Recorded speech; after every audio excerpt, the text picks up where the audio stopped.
riffs are too repetitive, the lyrics make no sense. All the songs are B-sides and the cover art's a mess. There's so much here to tear apart. Listen to it for a week, now that week has passed. Here's Why I Hate This Album podcast with Tim and Garrett. Hello and welcome to another episode of Why I Hate This Album. I am one of your hosts, Garrett Harvey. With me, as always, co-host extraordinaire John Michael Curley. To my Joe Kennedy, Timothy Richardson. Tim, how the hell are you, buddy? Not great. Been listening to ska all week, Garrett. Third wave ska. Third wave. It's the third wave, Gino. He thought it was the second. Tim, that's right. We're back in Skaville, and I gotta say, this place stinks. Yeah. Are you tired from all of the skanking you've been doing? I saw you skanking around the apartment all week. Some of that was skank prep, making sure I still had the moves. Okay. I don't know what I was worried about. Moves confirmed. Gino said some of that was, you got into some poison ivy? I did. Well, that's the funny thing. Little Garrett Harvey fun fact, do not appear to be allergic to poison ivy. Doesn't have much of an effect on me. But then, sure enough, got this here rash on the bottoms of my feet. Well, bottoms and top. Really the whole shoe area covered in what appears to be a pretty severe poison ivy outbreak. So I went to the old doctor and he said, well, good news, bad news. Good news is you are correct. This does appear to be some sort of allergic reaction, some sort of serious dermatological situation. He goes, but by God, this is not poison ivy. Tim, did you poison my shoes? I guess I could have just asked that. No. I feel like this is one of those times where because I haven't asked exactly what you did, you can say no legally, but I'm going to figure it out. Did you fill my shoes with a poisonous... that's not going to work either. Did you fill my shoes with a... no, because there was nothing in my shoes I could see. I'm going to work on the verbiage. Maybe get Gino on it. Gino, let's work up a memorandum. Tim did something to my feet. So yes, some of that was in fact an allergic reaction. And of course, the rest of it was just pure skanking because we are in Skanksville and I love to skank. But Tim, I have to ask, what album has brought us back to Skaville? What album's got me skanking up and down the world headquarters? What album have we been listening to for an entire week? We have been listening to Let's Face It, released March 11th, 1997 by the Mighty Mighty BTs, or simply the BTs for short. You don't get to start with an abbreviation. I wasn't. That's why I said the Mighty Mighty BTs and then shortened it. You see? Mighty Mighty Bosstones. The MMBTs. Yeah, I actually have no problem with that. It's a lot to say every time, so I may actually get on board with your dumb shit. Probably not Mighty Mighty BTs, though. God, it's really catchy. How about the M Mighty BTs? There it is. That's probably the most reasonable. Tim, after an entire week with the Mighty MB tones,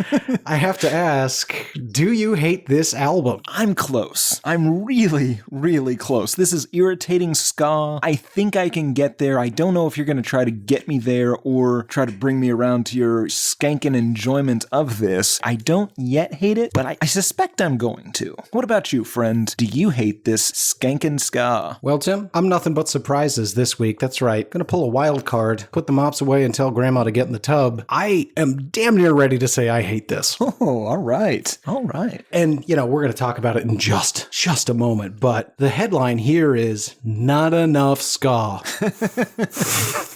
It is odd. I was expecting everything to sound like the one song that anyone has ever heard from these guys. And they did. Sad to say. Well, nope.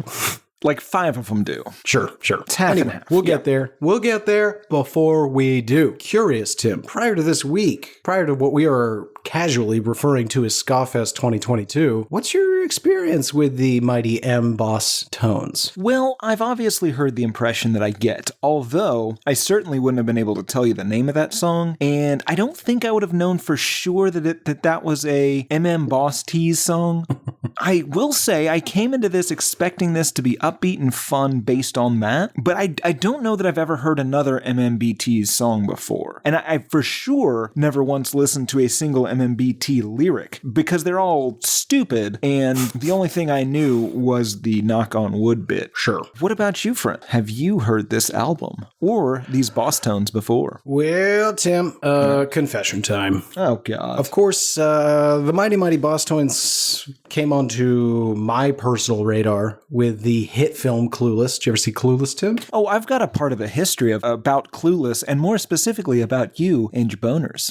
Your arousal. Speaking of plot twist. Anyway, not what I'm talking about. Now, Tim, I saw Clueless twice in the theater, which is weird. Right, that's what I'm talking about. Oh, right. I guess we are talking about the same thing. Anyway, yeah, they're in that movie. And so I said, Garrett, what's the part of Clueless you enjoyed the most? Probably the Mighty Mighty BTs. No, let me rephrase that for you. What part of Clueless is most accessible to Garrett listening to the MMBTs? Sure. And so I rang up the good folks at Columbia House and I said, folks, I know I've never given you $1 and I never will, but I'm going to need that album and I'm going to need it immediately for free. Luckily, they had the weirdest business model of all time and said, no problem, we'll send it right on out. And so I own this, Tim, and I've looked frantically all week, skanked up and down every storage facility in the city of Austin that we utilize. And I have not found it yet, but I swear I have this album still. And if I find it, I pledge this. I will put it in your CD player in your car and I will get it stuck there.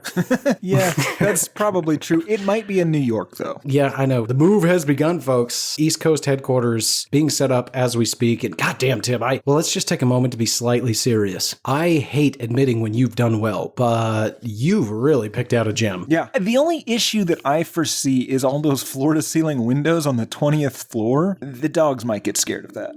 Yeah, no, or fascinated, or attempt to, I don't want to say it, but they're dumb dogs. Okay, back to the album at hand. That's your history. That's my storied past. Before we can talk about this album, I am afraid that you are going to have to lay down a mother of a history on us. I did a little bit of a peek at the dossier, but I like to be as surprised as the listener, so I try not to get into the details. That baby's thick, Tim. Take us on a journey. Help us understand, who are the MMB tones, and how did Let's Face It come to be? Well, Garrett, you know my rule. For every band member, I write one page of history, so this is a long one.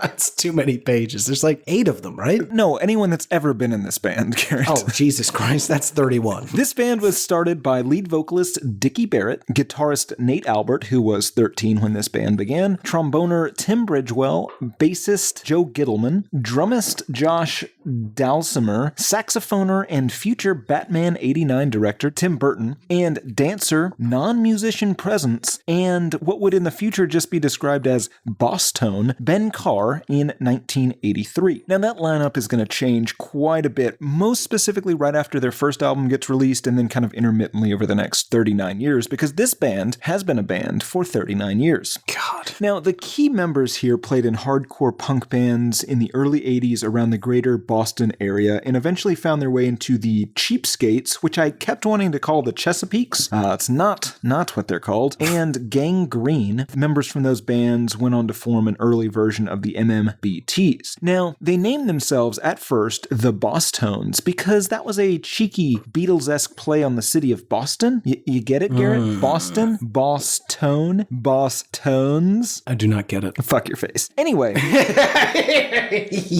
Continue. They liked mostly metal and hardcore-ish punk-type music, but Dickie was also super into what he referred to as two-tone ska, a type of British ska that mixed Jamaican styles with punk and new wave, and was pretty much only popular up to this point in Britain. Now, knowing that no one else in the US was on the two-tone ska train, the Bosstones decided to make some money on it, allegedly, I guess, and they started recording in 1987 with some tracks for a few compilation albums. And then they immediately broke up to focus more on finishing high school, that kind of thing. That's 4 years into being a band. They had to stop for high school graduations and stuff. God damn. After the guitarist and bassist graduated high school, they decided to become a band again. Now, unfortunately, this was around the time that they learned there was already an a cappella group called the Bosstones that had existed since the 1950s. It's an a cappella group, so, who cares, right? Sure. But, for legal reasons, a bartender renamed them the Mighty Mighty Bosstones, MMBTs for short, and the rest is history. Is that it? Are you done? I mean, I can go into that history if you'd like. Yeah, let's do it. I wrote a lot of it. I was going to say, do I actually have a choice, or here is this. I feel like you're just going to pull the rug out from under me. So let's just jump to the part where you keep going. Fair enough. No one liked them at first. Their live shows did poorly, but Tang Records saw something in them, signed them, and they made The Devil's Night Out their debut album. Now, Garrett, no one liked that album, at least at sort of a national level, and at least at first. The hardcore fans didn't like the ska elements. The kind of more traditional ska fans didn't like that they weren't playing the dominant form of ska for the day. It was just a mess. So, what to do? They decided to market themselves by dressing like a slightly nicer version of Doug Stanhope, but with the discipline of a 2003's Jack White. So, they're dressed in all plaid suits, Converse, and they did this so much so that they ended up getting sponsored and then promoting Chuck Taylor All-Stars, which coincidentally is sponsoring this episode as well. So if we can take a little break here, that's Chuck Taylor sneakers. If they're good enough to conduct a... Is this a Liberia joke? God damn it. Shut up. If they're good enough to conduct a Liberian civil war in, they should be good for whatever you've got going on this Saturday night. So buy Chuck Taylor's. They're also good for sneaking out of The Hague, wherever that might be. He did not sneak out of The Hague, right? No. They took his shoes away. Oh, right. Also, those come with considerably longer laces than your average shoe. They would not let you keep those in a jail cell. Is it a jail? What's The Hague, There is guys? a jail at The Hague, though. Welcome to The Hague. We have a Starbucks, a jail. What? What are you guys? Yeah. Where are you But guys? seriously. No one knows. Nobody knows. Interesting. Continue. Okay, well, they replaced a bunch of members at this point, likely due to their discomfort with being the public face of a company that was the public face of a man that would one day be described as, and I'm quoting here, aiding and abetting as well as planning some of the most heinous and brutal crimes in recorded history.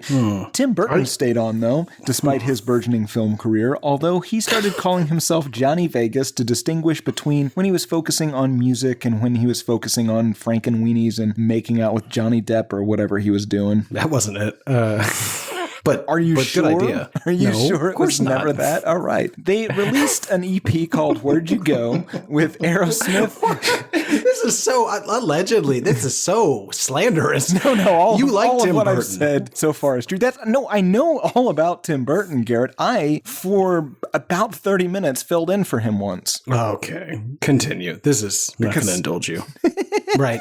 They released an EP called Where'd You Go with Aerosmith, Metallica, and Van Halen covers. They started touring. Their drummer decided to go to college, so he was replaced. They started publishing a newsletter called 737 for their fans because the late 80s were a very different time. And they released a sophomore album called More Noise and Other Disturbances in 1992 before they signed to Mercury Records. Now, they released their third album, Don't Know How to Party, in 1993. And then as part of a tour of Italy, their bassist, Joe Gittleman, was stabbed in the chest by what the internet describes as an Albanian bootlegger. Gotta watch out for those Albanian bootleggers. They will stab you in the chest every single time. So presumably he had contacted this Albanian gentleman to acquire some illegal liquors. I mean, you're in Italy. Like, they've got very hard liquors. I don't understand what you could possibly need bootlegging for. Well, he was an Albanian bootlegger, Garrett. Oh, right. He needed the album. Also, that's in quotes, so I don't know exactly. It might have been a euphemism for something. I don't know.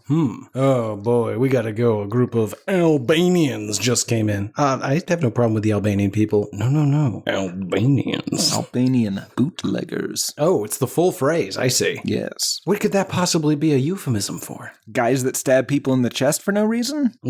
Okay. Anyway, Continue. remember that Joe Gittleman was stabbed for this song by song, because it will come up again. Anyway, he did survive. He continued with the band. He was eventually hired on as an assistant professor at Northern Vermont University, and the band also opened for Aerosmith on New Year's Eve, 93-94, I guess because they were fellow Bostonians, and Aerosmith notably was on tour for their album, best remembered in Why I Hate This Album, episode number 65, Get a Grip. Oh, wow. Yeah, long time ago. Their fourth album, Question the Answers, was released in 94, and the re-recorded song Where'd You Go was featured in the Alicia Silverstone movie Clueless, in which, as Garrett mentioned, they also appeared, and a movie that sexually aroused a young to middle-aged Garrett Harvey. Middle-aged? I was like, what was it, 97? I'm like 13. They did Lollapalooza in 95, Warped Tour in 96 and 97 before releasing becoming the album of the week, let's face it, which interestingly led to appearances on both SNL and Sesame Street. Hey, you think that the Warped Tour ever released albums? Like I'm Warped Tour sure 93? it did. Oh, we should do one of those. So much history. Each band. Yeah, well, no, we'll probably skip that part.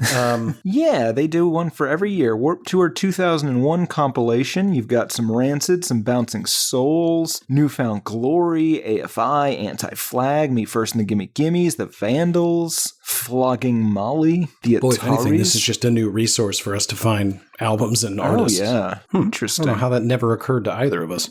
Any hoozle. Okay. So at this point, they're going for, 13 years. My whole life, they've been a band. And they're just making it. What did they do before then? I assume they worked, like, video stores and stuff? Man, that is dedication. I'm going to say some less than kind things during this episode, probably. I at least respect their willingness to stick to it. Sure, they really wanted this to work. Whether they should or not is another question. Well, yeah. The band, the MMBTs, released Live from the Middle East, recorded in Cambridge, Massachusetts in 1998, and there's a Middle East restaurant / club there. Some more folks left, including guitarist Nate Albert, who wanted to get a degree in political theory from Brown University. You know, he did. He got a degree. I'm not sure why I phrased it like that. It's weird. He wanted to and then also did.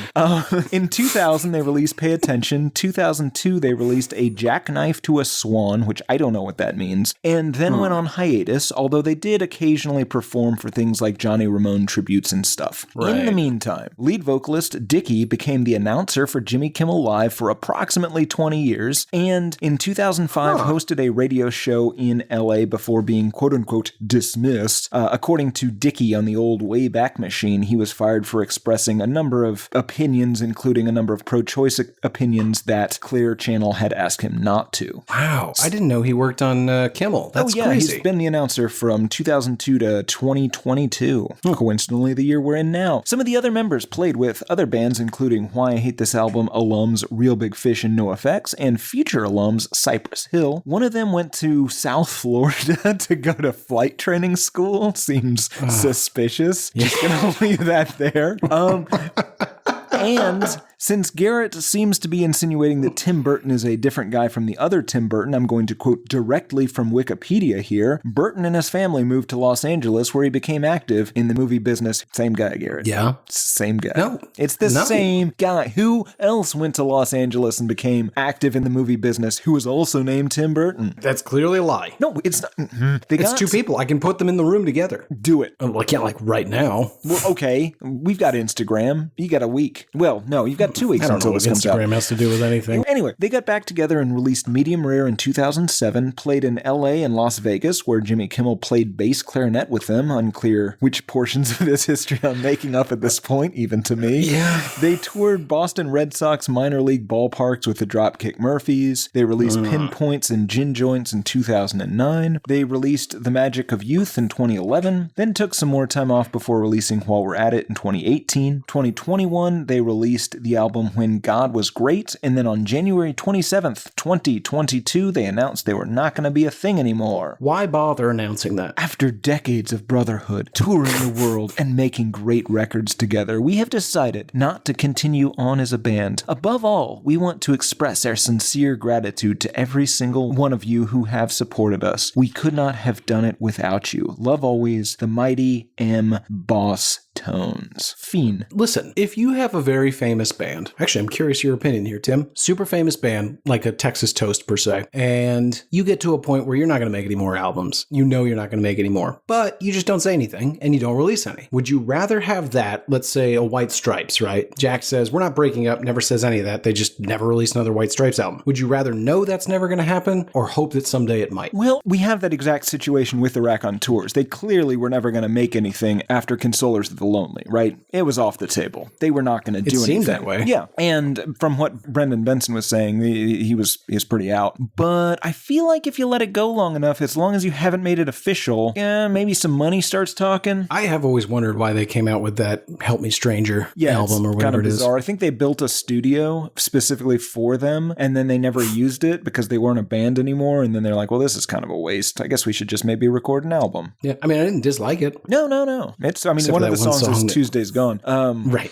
But, That but still gets a good me song. every time. Still a good song. Sure. Okay, great history, Tim. Shocking that they continued to release albums 20 years after everybody assumed they had died in a plane crash. Glad to hear they didn't. Well, that brings us to general thoughts. And before we get into the general thoughts, I want to make just a brief pause on the album art. Did you get a look at this? yeah, it's very ska-ish. I'll give him Sure. that. Very ska-ish. One of the things that stood out to me is how far away the band is from the camera position. I think this is an effort to be like, this isn't your dad and his friends. These are young, hip, cool guys. Don't get too close, and these are definitely not middle-aged men. Yeah, well, these are the sort of guys that started a band at 13 and were middle-aged men at the time. Exactly. So by the time they became popular, they were all, 45-ish. Yeah, but I mean, I feel like they've always kind of had the sensibilities of old men. Also a good point. All right. I just wanted to take a brief pause there. We very rarely take a look at it. It also, that cover always reminded me of the DVD cover for, or I guess VHS cover for Kingpin. Oh, just yeah. very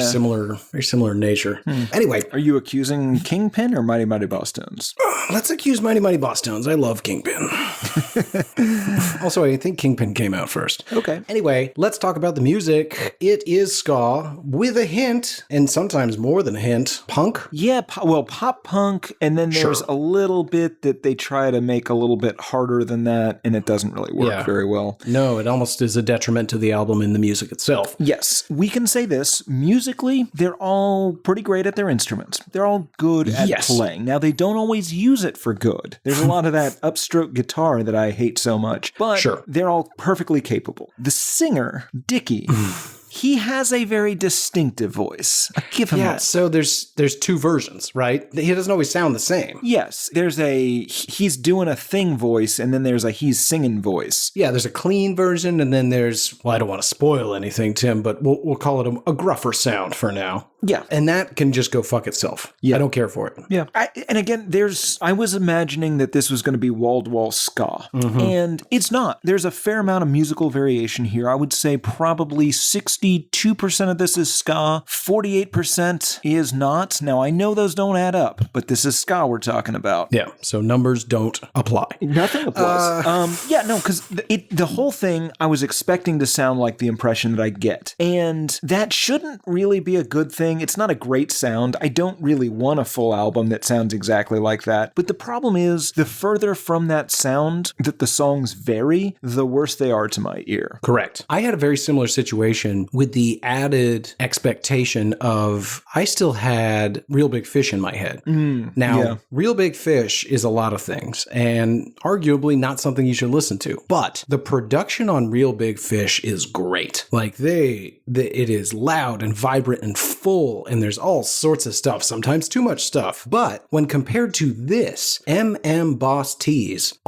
this album's flat. Yeah. I think the production on this sucks. It all sounds kind of monotone and distant. There's no pop. It all sounds like they set the microphone where the camera was taking the photo of them on the album cover, and they all sang and performed from the position on the album cover. Yeah, all fully audible, but just none of it. There's no sense of mix to it. It's just kind of, well, it's all very flat. And then the songs themselves, as you said, Tim, none of them are as good as the one everybody knows. Yeah, and that's a real shame because typically for an album we're talking about, the lead single, the song everyone knows, is usually not the worst. It's never the worst, but it's usually bottom half. Yeah. Not the case here. But no, the impression that I get is the peak of the mountain for them, and it's a steep fall from there. I can't believe I'm going to say this. I left this album saying, more ska, please.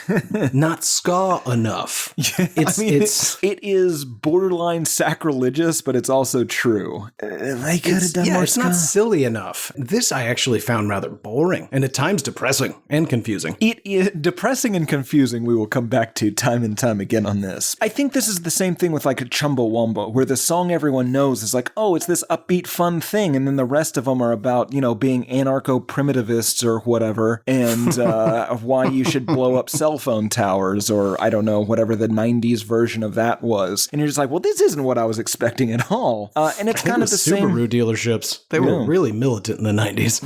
Yeah. But I mean, that's the point, is like the song everyone knows is a really poor representation of this band, and they would be a better band if it wasn't. Sure. Yep. I think we've hit that point pretty firmly. I mean, aside to say it's watered down ska with a clear influence from pop punk and reggae. What else is there to say? Horns, of course. Guitar, of course. You get we mentioned the vocals. You either get the gruff, borderline growl, or a much more singy version like we hear in the song we all know. Yeah. What else is there? I will say this, 33 minutes, 33 seconds. Longest song is 3:50, which is too long for one of their songs. But overall, you gotta give them credit. They know not to stick around for too long. They know that this is going to get old if they play for even 20 seconds more than they do. Absolutely true, Tim. And while I do applaud them with one hand, if you can do that, yeah, you can. With the other, I scorn, because this is the longest short album we've listened to in a while. That's true. 33 minutes, I shouldn't be checking my watch. We could do the rule of 11. It seems like kind of a waste since there's only 12 songs, but... we'd be doing them a favor, Tim. I believe my first note on track 12 is they should have rule of 11 themselves. It's not good, but we have to earn it. We'll see how long it takes us to get there. This is a short album, Tim. We may be there in 30 minutes or less. But before we dive into the song by song, let's round it up. Is there anything else we need to set the table for the listener to understand what it is we're going to be talking about here today? No. All right, let's do it then. Track number 1, Noise Brigade.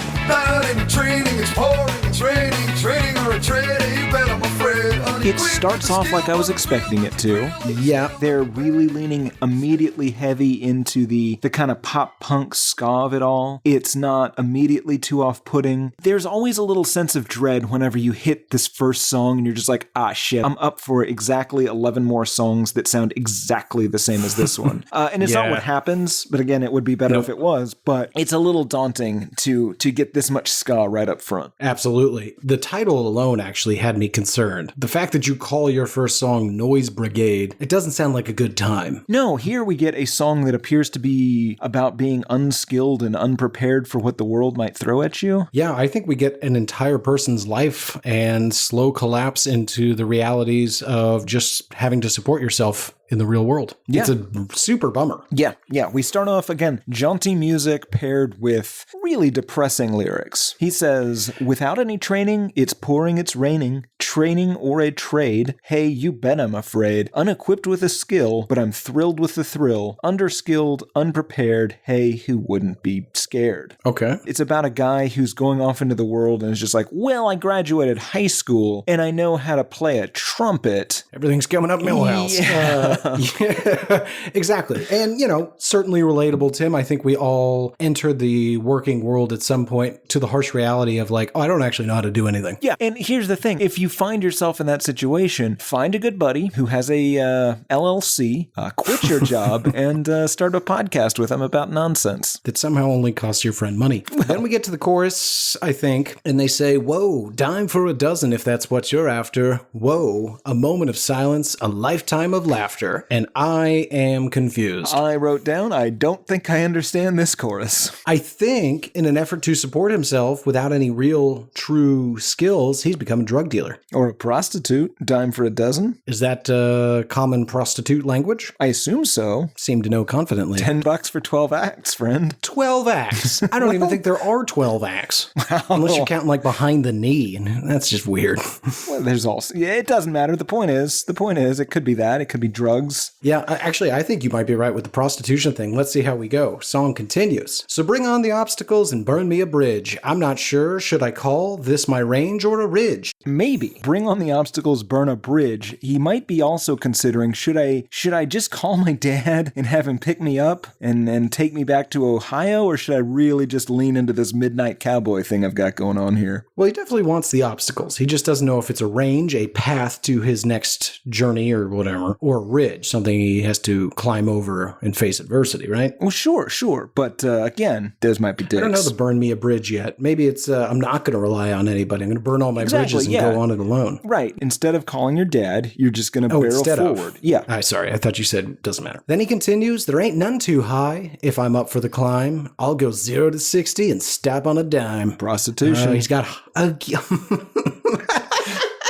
Explain how. Those are definitely prostitution words right there. 0 to 60 and then stop on a dime? Oh, edging. Oh, no. What do you mean? What? No, it's something much worse.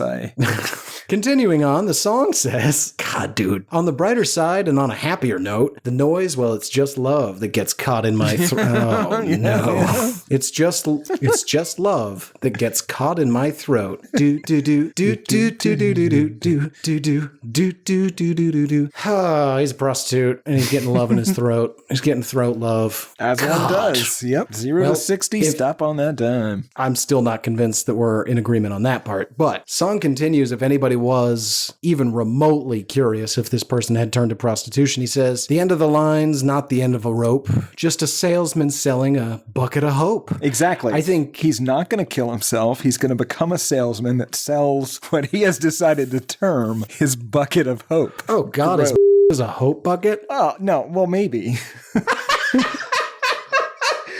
I don't know what we should bleep. Maybe all of it. Yeah. Just a salesman selling a bucket of hope. And when the bucket gets kicked and all my chips are cashed, my intentions, conventions are finally smashed. It's getting beat up.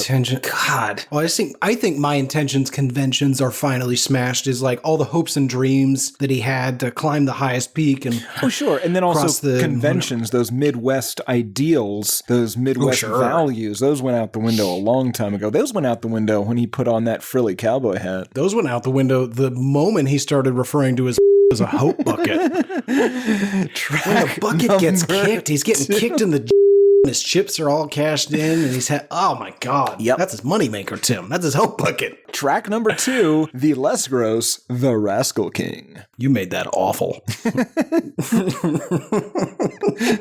Mighty Mighty BTs made that awful, friend. Last around, do it again. How is The Rascal King the second single off the album? Well, Garrett, a lot of people in the mid-90s were interested in the history of Boston politics.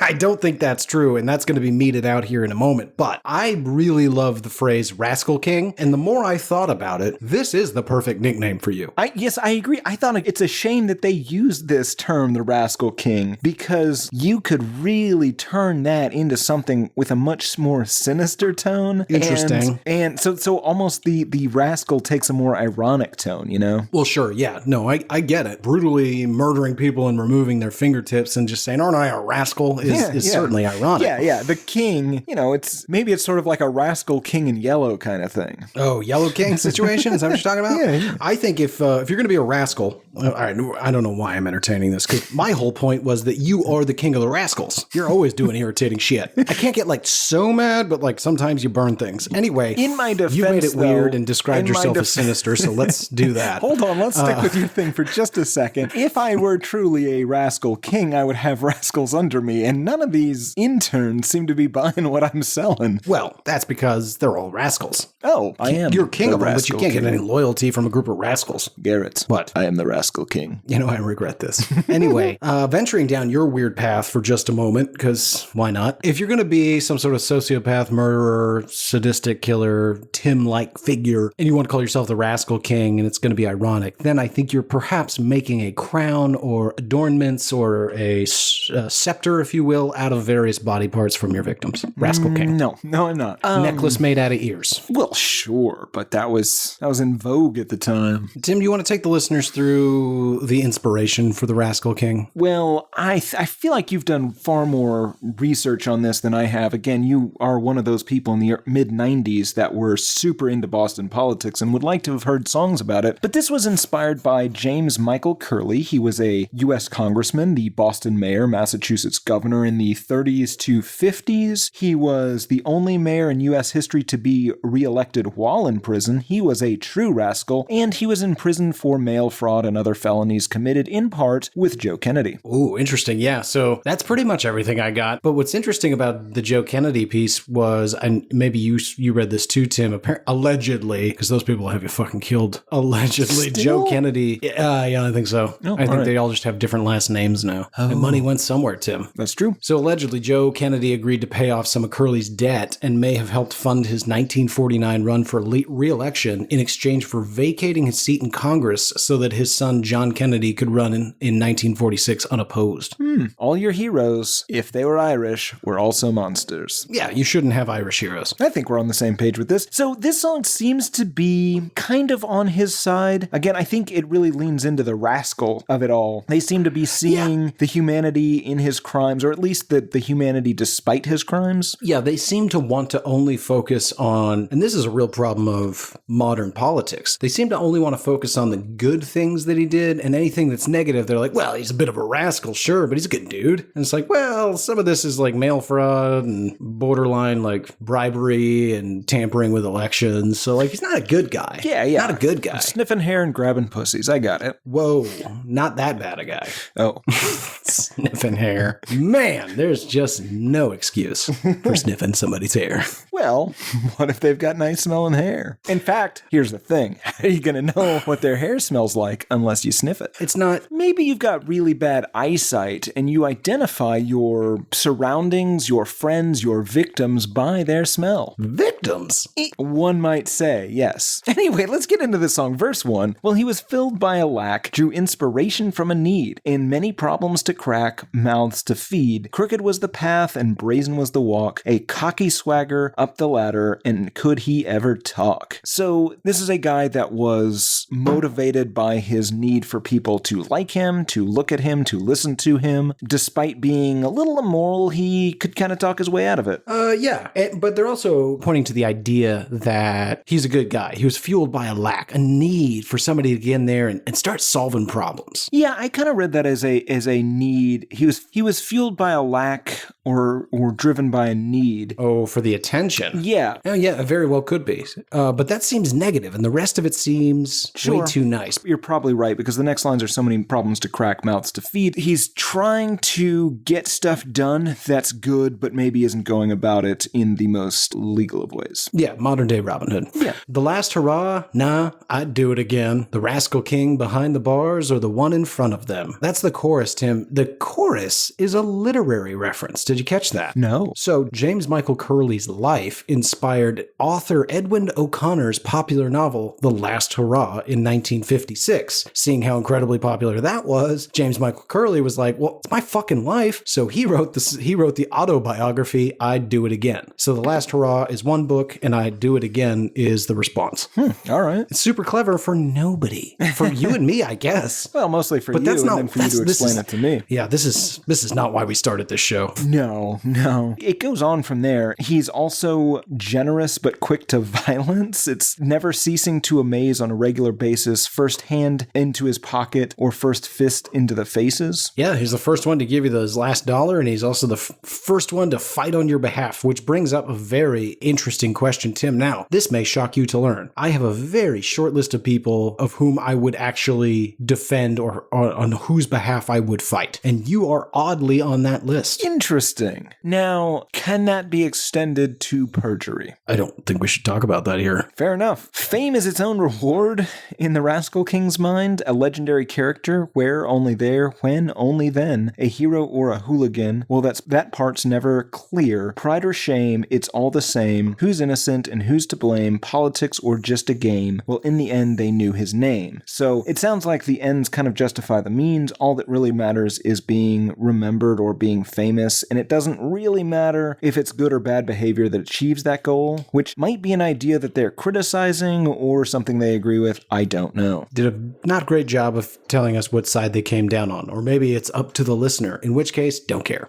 Right. Now, it's interesting because from this song, if you just heard this song, you might say, oh, these guys might have a lot of like interesting ideas. They're smart guys. This could be a clever album. Sure. You might even come away from this song saying, these guys might not be terrible songwriters.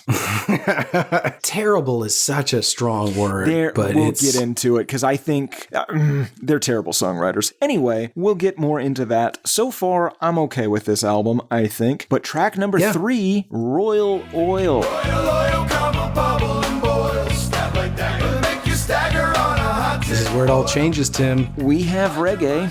Oh, yeah, we got reggae. Listeners, if you are a Royal Oil fan and or percussionist, can you let me know what is this ska drum I hear? It's in reggae as well. I can't figure out, is it a snare without the wire or is it like a tom-tom? I cannot, is it a medium tom? Is it a wireless snare? I don't know, but it's that loud, gross, empty bow. Yeah, that is You know what I'm talking frequent. about? It's I do almost know, like yep. that Saint Anger bullshit. Oh, broken snare drum. Oh, okay.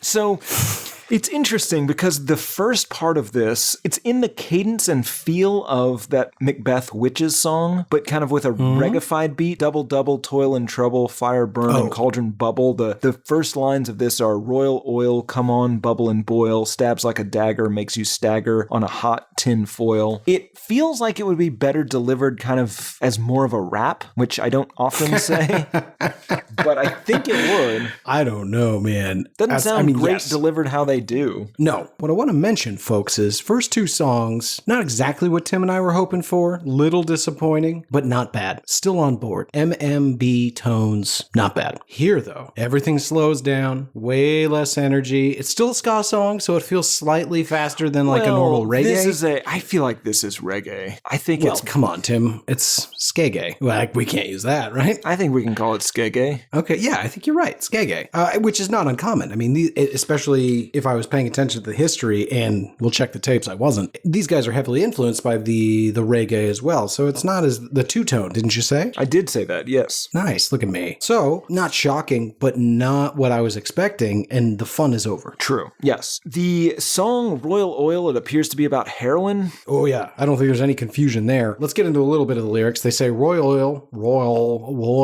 It does.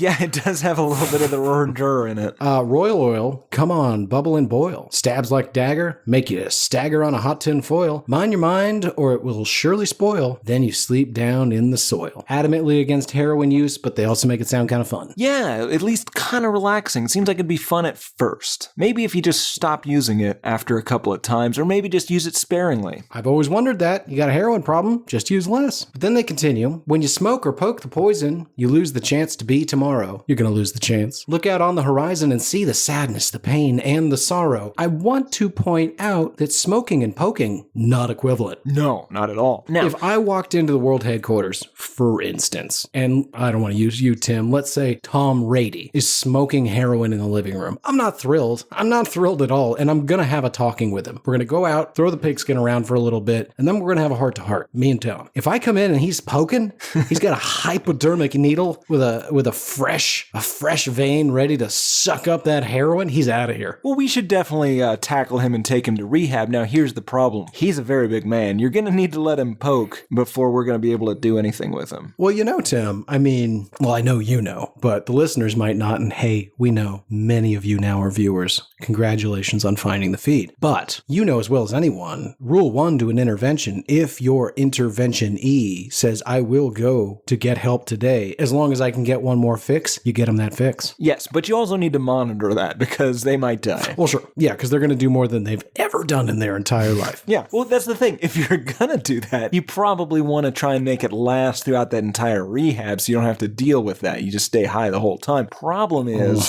that's not how metabolism works. I'm going to store it in my cheeks like a squirrel.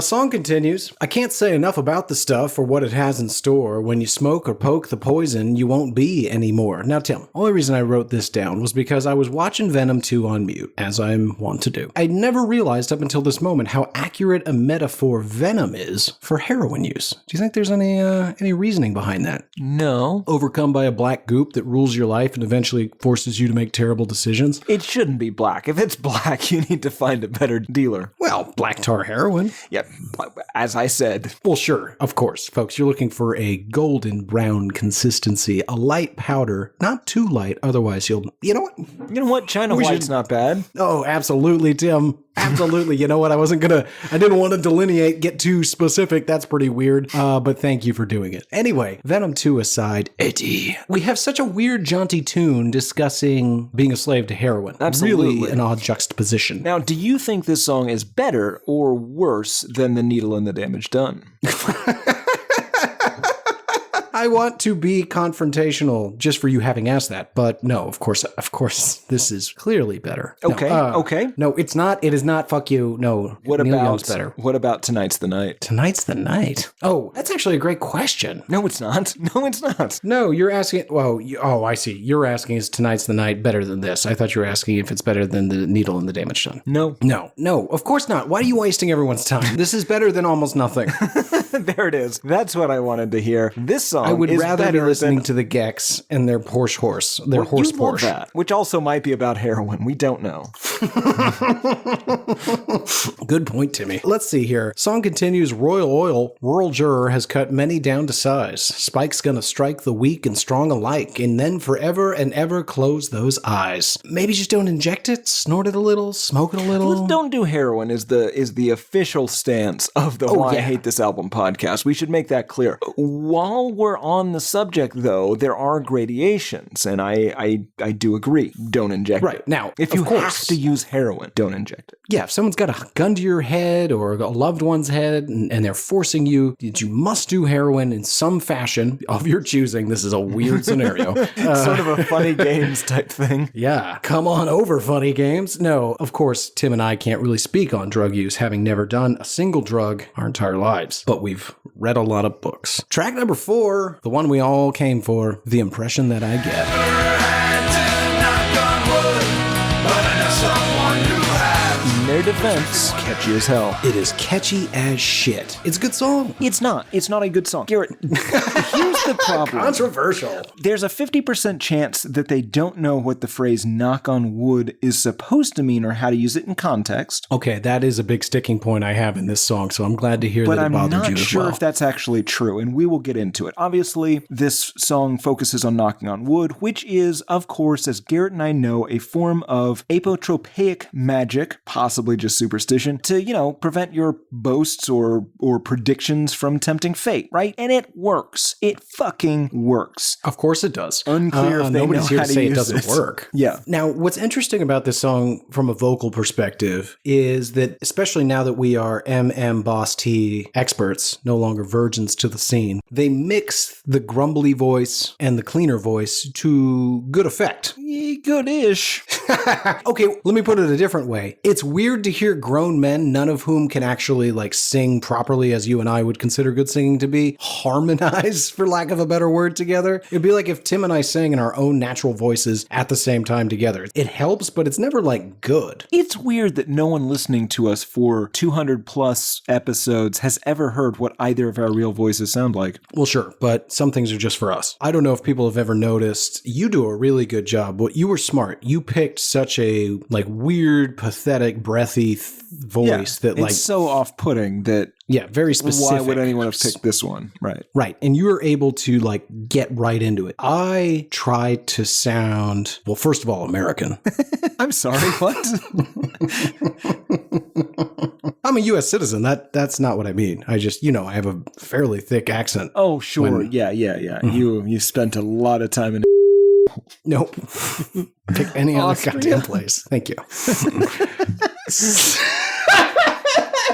Okay, the song goes, maybe, have you ever been so close to tragedy or been close to folks who have? I don't have a good MMB tones, to be fair, but... That's okay. That's okay. Luckily, it gets worse, so mine will get more accurate as we go. Yes. Basically, he's asking, have you ever had to face some sort of adversity? Yeah, that's where I started, Tim, but around listen 7 or 8, I really started to feel like maybe adversity or even tragedy isn't quite the... Well, he uses the word tragedy. Adversity adversity isn't quite the right word. It's almost, have you ever been tested? Sure, it gets more into that with the later verses and possibly of the course. bridge. Right, but he's asking up front, have you ever had something bad happen to you? Yeah, and, then he continues, I never had to knock on wood, but I know someone who has, which makes me wonder if I could. And that is confusing. Yes, he says, I never had to knock on wood. Now, that does not make sense. The way it reads, he's saying he's never had to knock on wood. If bad things had not happened to him, which is what he implies, he should have to knock on wood, again using the apotropaic magic to prevent any misfortune in the future. But what I think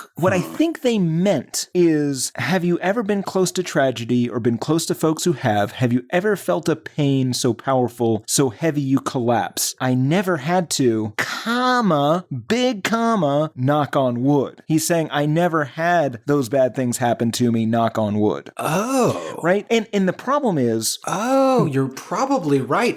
That's what they mean. That's the intention, I think. Well, hold on. Before we go any further, let's just stay right here for a minute. Here's how I interpreted it, which I think is the same as how you did, but it might be a third thing. I never had to knock on wood, but I know someone who has, which makes me wonder if I could. The way I read that was, I've never had a situation like Tom gets a phone call, Tim's been in a horrible car accident, we need to get to the hospital immediately. I read it as like that scenario. We don't know specifics yet, right? So like, knock on wood, it wasn't that bad. Get what I mean? Right, yeah. So like, I've never had a situation that would require me to knock on wood for good luck, which isn't quite how that works. Right. So it's, what I think he's saying is he's never had that situation, knock on wood, it never happens. And we'll get into why that can't possibly make sense later. But well, that can't be it because he says never had to. Right. And there's nothing in the previous verse to imply. Well, exactly. It would make sense if he said, I never have knock on wood, right? Because the way it's phrased is, have you ever been close to tragedy? I never had to. That doesn't make sense. Have you ever felt a pain so powerful? I never had to. Doesn't make sense. If it was, have you ever been close to tragedy? I never have, knock on wood. That would make sense. So the problem... I don't think there's a missing comma. I think their intention is, have you ever had a tragedy that was out of your control and you had to surrender to superstition? Interesting. So the brag here, and it is that he has not ever... It's privilege. It's privilege bragging. My life is so great that I don't even have to knock on wood because that bitch god can't do nothing. He's thumbing his nose at fate and the universe and the great ones that control the minutiae of our lives, that battle for our very soul, because his life has been so good thus far that they can't do shit to him. Your understanding of this world and the hereafter is getting more and more troubling and detailed. Probably. The interesting thing, so the whole thing made me think of the Simpsons joke, the Lionel Hutz works on contingency, no money down, and they're like, oh, that's nice. And he's like, no, there's some missing grammar here. It's works on contingency? No, money down. No, money down. God, I miss him. Yeah, we all do. All right, well, let's see what meets out in the verse. They say, it makes me wonder if I ever had to knock on wood, and I'm glad I haven't yet, because I am sure it isn't good. That's the impression that I get. This is a muddled mess. Yes. The one thing we can say for sure, whether you're right, whether I'm right, whether it's some weird third thing, not a great songwriter. But catchy as shit. And it all fits together, and nobody blinks an eye because they're like, man, that's a good song. Right. But it's also possibly because it just kind of goes, right? If you actually try to figure out what he's saying, it's borderline indecipherable. All right, Tim, here's where I become an unreliable narrator and begin to play devil's advocate with myself. He says, have you ever had the odds stacked up so high you need a strength most don't possess? Or has it ever come down to do or die? You've got to rise above the rest. No? Well, okay. Adversity or tragedy? Adversity is more like, I have a big presentation coming up. I've prepared, but like, hopefully I don't burp in the middle or shit myself, knock on wood. Maybe. For some reason, I had suspicious street tacos just before I had a job interview that's 3 hours long. Not for some reason. You've always just had suspicious street tacos. It's your one weakness, and you're right to have it. Here's the other thing. It could be both tragedy and adversity. They could be two different phases of his life. Let's say, for example, the tragedy happens first. That masked maniac Joe Cool puts a gun in his dad's face, demands those wife's pearls, whatever. There's a tragedy. And then... Right, but you wouldn't knock on wood that Joe Cool doesn't shoot your dad in the face. Didn't get a chance. Right. Right. No, but that seriously, like, okay, this is my big confusion. No, so he's friends with Batman, Garrett. He's not Batman. He never had to. He never had to go through these situations, but Bruce did. Oh, he's more of a Harry Osborn. Exactly. Yes, sure. Okay, so like this is where I get confused. Adversity, like, hey, economy's taking a downturn, there's going to be layoffs. Boy, I sure hope I'm not on that list. That might be a knock on wood. Like, I didn't have a great performance review. Hopefully I'm not getting fired, knock on wood. Maybe. And I'm not a big knock on wood guy. Unless I say the phrase, then I have to knock on wood. But I have severe OCD. But Tim, you wouldn't, let's say, God forbid, Tim, forbid it, God, Tim were to get, let's just say, like a light skin cancer diagnosis. Nobody in their right mind would be like, well, you know, a lot of those, they just nick it out and you'll be fine. Knock on wood. Like, you don't knock on wood for that. I would, but I'm very superstitious. Yeah, I was going to say, you got some sort of magic you've been referencing that I'm trying to ignore aggressively? Yeah, apoplectic or what? Sure, apoplectic. My point being that might be a tragedy, it might be adversity, but, you know, maybe a tragedy leads to adversity. You don't have any parents anymore. You have to make your own way with only billions of dollars. You have to... that brings me back to Harry Osborn, Tim. That Willem Dafoe ends up killing himself with his own glider. There's your tragedy. Oh, come on, man. Also, they kind of retcon that shit. Anyway. Yeah. And then, you know, a few years later, your poor son Harry, who's never had to face a tragedy, and he becomes some shitty Green Goblin. He has had tragedy. He just hasn't had adversity. Oh, right. Sorry. Trad the tragedy. Dafoe died. Hello, Spider-Man. Sorry. Had the tragedy, no adversity, so he becomes, you know, some sort of Green Goblin guy. Yeah, and now his adversity is improving himself against Spider-Man. Yeah. Also, he's like seeing his dad in mirrors, I think. I don't know. Spider-Man 3 is weird. Well, sure. But he also has amnesia. So, and he's got a butler that really should have given him more information much sooner. Anyway. I also think that butler should have maybe talked to the police. Absolutely. Then it gets weird in the bridge, a little sinister even. He says, I'm not a coward. I've just never been tested. I'd like to think that if I was, I would pass. Look at the tested and think, there, but for the grace go I. Might be a coward, but I'm afraid of what I might find out. He's, in his mind, he's not sure if he would Batman up or just immediately get shot in the face, you know? And here's the thing. A lot of people out there, a lot of our listeners even, they think that they would be Batman, but you wouldn't. Come on. No. Come on. No. And you shouldn't be. You shouldn't be. Like, cowardice is, there's no shame in it. Cowardice is, in most scenarios, your best course of action. You just give up whatever valuables you have. And, sure. And you know, in that way, you could potentially prevent your son from being some sort of shotgun-wielding chiroptera aficionado. Boy, you really lost me at the end there. You're getting harder and harder to talk to. And like I just don't know what you're saying anymore. Then we get the chorus and an outro that sounds a hell of a lot like the chorus with 6 other words that weren't previously said. And that brings us to track number 5. Let's face it. Well, it's so hard to face that in this day and age, somebody's race can trade Opens like we're being played back in from a commercial break on The Tonight Show, which is definitely the problem with having a full band. But you literally start with like... Yeah. All right, and we're back. Problem with having this many people in your band is that you kind of have it's a Bruce Springsteen problem. That guy only plays tenor saxophone. That's all he does. So we need to find a tenor saxophone part on this song, or he's just dicking around on stage when we play this live. And it becomes a serious problem. You start to just throw shit in that is completely unneeded for the song. It doesn't serve the song, but like, Bob was gonna be bored. Yeah, I never understand that. Like, go get a water, or maybe go get everybody like a towel. Everybody's pretty sweaty up there. Like, you don't have to play on every song. I would like to know what the Dave Matthews situation is, because, you know, there's a small army in that band. Yeah, but they're not always needed. The good thing about Dave Matthews is that he is completely happy to say, all of you guys are staying home. I'm going out on an acoustic tour. Fuck you. Oh, that's true. So I assume, you know, again, I'm not going to any Dave Matthews concerts because I don't have 8 hours, but I assume that some of those guys sit down. Maybe he saves like the front row seats for those guys. They just kind of... I assume they don't want to be there. No, they definitely don't. But I'm just saying, like, they have a place to sit when they're not needed. Oh, I see. Yeah. No, probably backstage. I feel like if they went and sat in the audience, that is demeaning. It's really funny. Yeah. Anyway, this is a very strange genre for social justice and raising the bigger questions of existence, but that's what happens here. Yeah, this is a song... It's a nice thought. It's just poorly expressed and inappropriately set to jaunty ska. They say, well, it's so hard to face in this day and age. Somebody's race can trigger somebody's rage, and somebody's preference can drive some total stranger to make somebody somehow feel the wrath of their anger. Okay, clearly the first part, bad to be racist. Clearly the second part, bad to be homophobic. Sure. However, the way it reads combines those two thoughts, and he says, somebody's race can trigger somebody's rage, and then immediately goes, and somebody's preference can drive some total stranger to make somebody somehow feel the wrath of their anger. And again, the last part is clearly a anti-homophobia stance, very brave. Sure. But the way it flows, it kind of feels like he's saying, don't be racist, but somebody's preference for races, don't get mad at that guy either.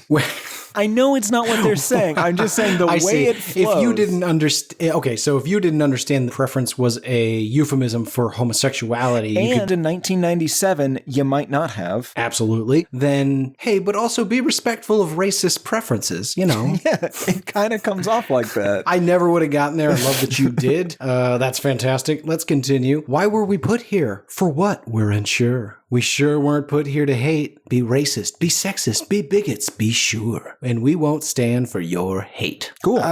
Pointing to man's need for religion to tame our less than desirable instincts to be petty feuding apes? Yeah, Todd Snyder did it better. Todd Snyder did do it better.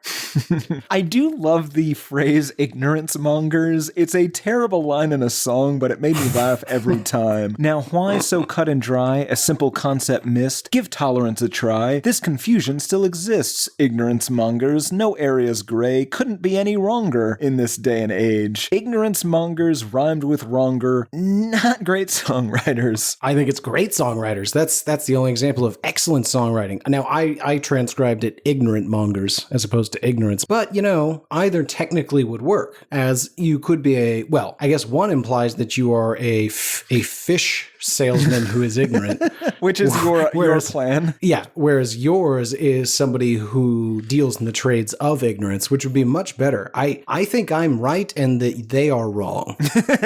Agreed. Yeah. So without pointing out the obvious, Tim, this came out in 1997, written in presumably 1996, and the MMB tones were furious, just sick of the fact that there was still racism and homophobia in 1997. Well, Garrett, here's the thing. They lived in Boston, right? They lived in Boston in the mid-90s. They probably were just inundated with monsters. The fascinating thing to me about Boston is that you don't expect the racism, so when it comes, it's doubly stinging. Maybe it's the accent. Racism sounds more authentic in a Southern accent, so when you hear it in the Boston accent, it's disarming. The other thing is, you hear the most vile racist things, and then you just spin right where you're standing in a 360, and there's Harvard, there's MIT, there's the Charles River, and you're just like, well, this shouldn't be. Yeah, I do believe it is quite a bit different these days. I haven't been in a while. Sure, but yeah, mid-90s, I believe I think they still didn't like the Irish and the Italians at that point. Yeah, that's how racist Boston was. It wasn't enough to just go on skin color. They had to start dividing up the white people.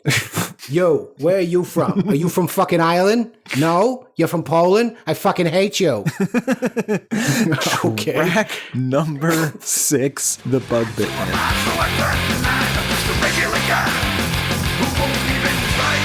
We're back. It's more pop punk in this one. It's kind of a nice-ish change, I guess. Yeah. Now, Tim, I have one question for you, and I'll read a little before I ask the question. I know you know what the question is, but don't ask it. This song, okay, pop punk, I didn't mean to talk over you. Pop punk for sure. It's a nice respite. Mm-hmm. It's short-lived, but it's nice. The song opens with, that bug bit me, I'll admit. Stunned, it took a while to hit, but when it hit me, I was bit. Shit, I came clean with it. So, a bug bit him. What is the bug. Yeah, so there's a bunch of theories, and I've got one that I did not see mentioned anywhere on the internet. People will argue this is about being in love, or about being addicted to heroin, being in love with heroin, being addicted to heroin, etc. I like the idea that this is about Lyme disease. It's okay.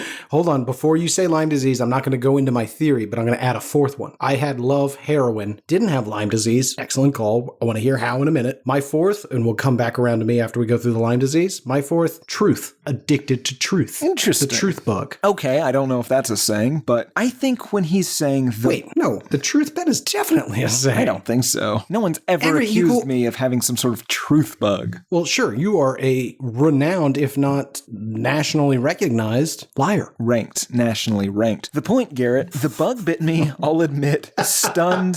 It took a while to hit. Welcome back to the 2014 Lie Off. God damn it. Gentlemen, this is a job interview to be a nuclear reactor supervisor. 13 seconds to prepare.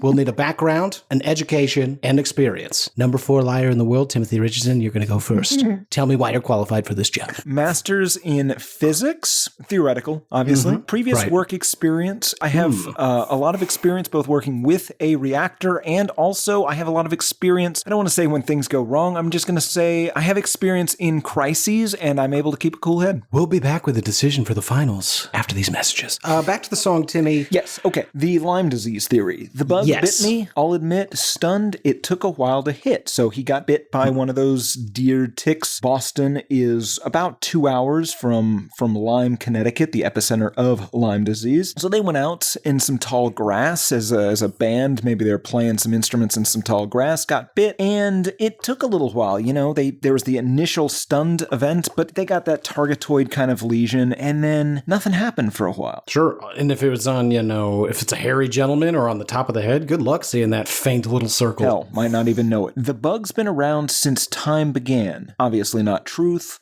obviously not love, obviously not heroin. It's bitten bigger, badder bastards than the one I am. It can cripple and it can paralyze. When I felt its tooth, again, the ticks, I told the truth to my surprise. I saw the bug, I gotta say, I tried to get away, I tried to run, I tried to fight, so he's in the throes. These spirochetes have traveled to his brain. He's hallucinating, possibly dreaming. He is terrified of the bugs. Must respect the insect. It injects and infects. If I may interject, I love the effect. So now he's just euphoric. Those spirochetes have just riddled his brain. Anyway, okay, listen. Yes, I got 2 statements. One, you're spot on. You're 100% right. This is about ticks, being bitten, getting the Lyme disease, and having it be untreated because it's either, unknown or maybe he's a Christian Scientist, doesn't go to the doctor. I don't know. Here's what I don't like. Here's the second comment, Tim. You seem to insist on pulling down other theories in order to raise yours. I agree. Yours is spot on. You've got all the facts there, but that doesn't mean that it isn't truth, love, or heroin. Sure, I'm saying it. Well, you took little pit stops to make sure that you shit all over the other ones, you see. I'm just saying that there is far less evidence for those 3 things than there is for ticks and Lyme disease. In the interest of time and sanity, I'm not going to argue this with you, but I know what you did. Take us through truth. No, I don't care. I like Lyme disease. I like Lyme disease. I don't. This song is, 2 minutes and 14 seconds? So yeah, who gives a shit? It's bugs. Growl. Oh, now Tim, we are firmly in growl singing. How dare you let us move past this song without bringing it up? Track number 7, another drinking song. What you call the disease, I call the remedy. And what Talk about having the wrong expectations. I thought this was going to be like a bar singing song. Sure. This is ominous ska. Yeah, it's a huge bummer. It's the longest song on the album, unfortunately. 350.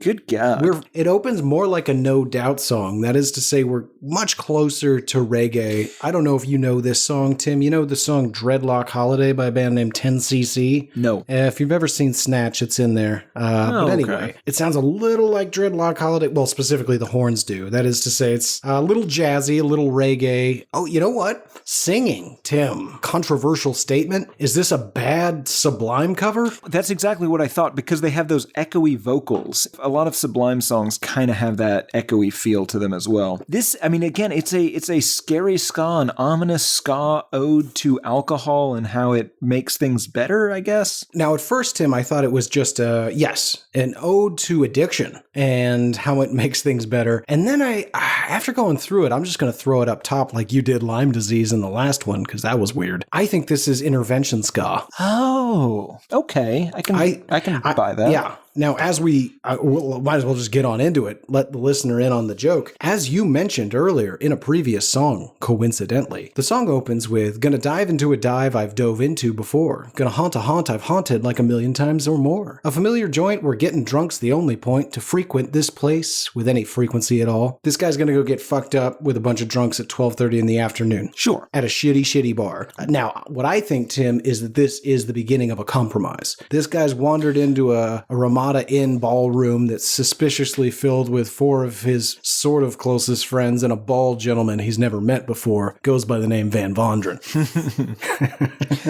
Is he the one that removed somebody's car battery?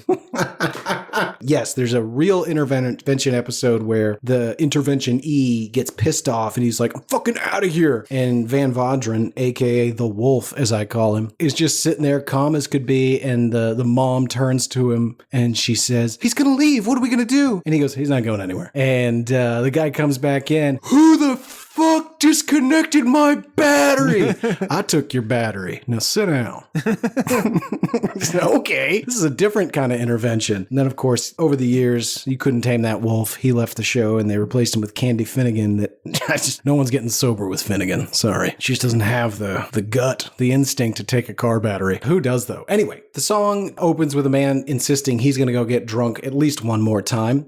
Maybe a sober gentleman who's fallen off the wagon and his close friends and family are trying to get him sober again. Song continues. Counting on a remedy I've counted on before. Going with a cure that's never failed me. What you call the disease, I call the remedy. And what you're calling the cause, I call the cure. A little wordplay with addiction. He is not going to drown his sorrows, Tim. He's going to remove them. Yes. Editor's note. Alcohol's a depressant and won't make you happier. Yeah, but a little bit if will. You're already sad. Oh, yeah. Yeah, a little bit will. That's a good point, Tim. It's a lot of bit that makes it worse. Right. It's like the heroin thing. I'm gonna sing a song to you, a song I've sung before. Belt out a ballad that I've belted a million times or more. The words I'm gonna scream and getting drunk is the central theme to the lyrics, if you can make the lyrics out at all. So at this point, he's still in the mindset of, these people are here to party with me, I believe. I think he's saying, you're gonna hear the same shit I've always said. I'm here to get fucked up. This is not a problem for me. I've said it 100 times before. I'm just gonna scream and I'm gonna keep getting drunk, and you can sit there and read your letters and cry and ask me to get help today. I'm going to do this the same way I always have. I think he's arguing with the interventionist. Fair enough. And then it gets into some sort of the drawbacks.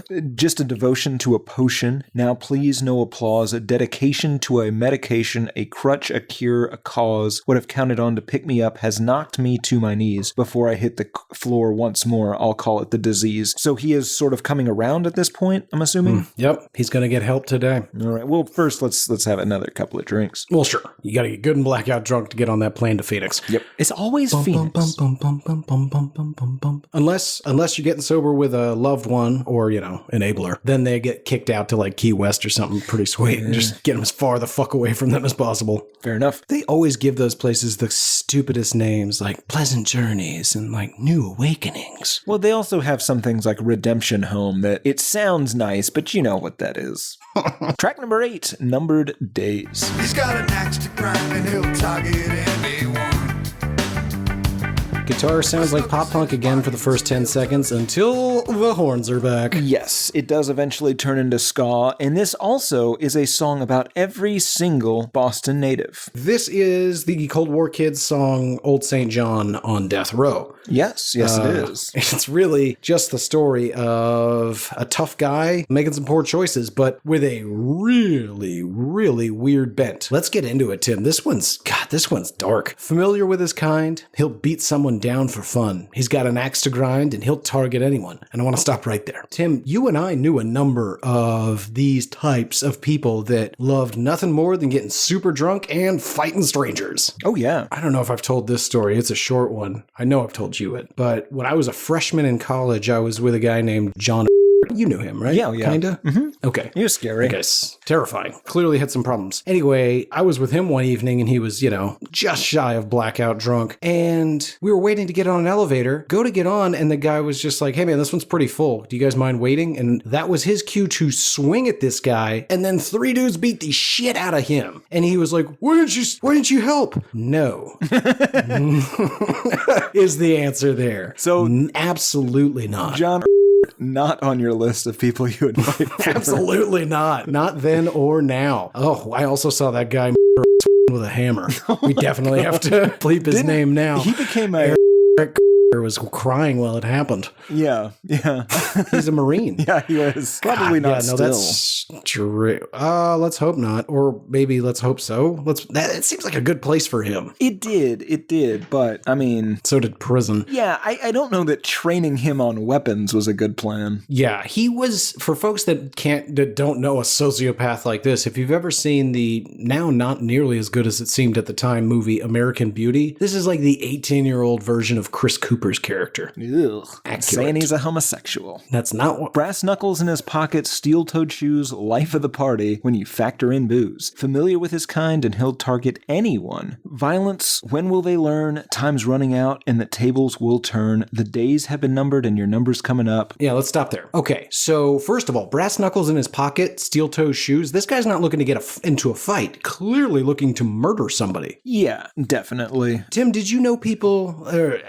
you had to. Oh, I know you did, because you guys legitimately had access to a black market. But here in Texas, in America, I and other friends owned brass knuckles. 1, why? 2, where in the world did we get them? Agreed, because for some reason you can own pretty much any firearm you want, but brass knuckles still illegal, I believe. Yeah, certainly should not have had those. But like why we thought we needed them, completely out of my no idea why. I know. Anyway. There's no reason to go to jail for having brass knuckles when it's completely legal to carry around a roll of quarters that can make your fist super heavy. Yeah, wrap yourself up with a dish towel, 1 or even 2 rolls of quarters, and start meting out justice. Yep. Anyway, no, not the point. Oh, well then, the last bit there that you read, Tim, violence, when will they learn, time's running out, and the tables will turn, implies there's a reckoning coming.